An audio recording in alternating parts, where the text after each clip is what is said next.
bathi kuyise bayazile inkosi bavuma bahamba nabazali babo bazotshwala nayibongwe yanibhalela boyise ngokuba nimazile wasekuqalekeni yanibhalela madodana ngokuba nomelele laye ilizwi likaThixo lihleli kuni nimoyisileke ongendawo Nkosi yami yanibhalela madodana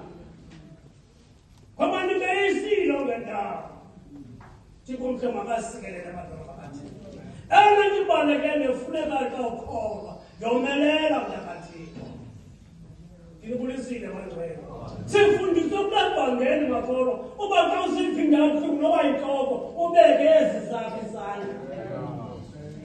mayibongwe uthi Thixo ndincede ngoba likhona ixesha loba mawube wedwa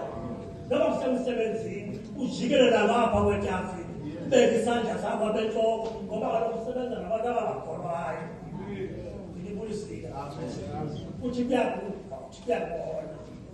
Ngikubulisile ungagcini inhloko yakho usuke lapha efethi uzokuxelela uba inhloko yakho ikhulumani iqale nini kodwa izandla bezibona apha kuyo Ngikubulisile uthi konke makasikelele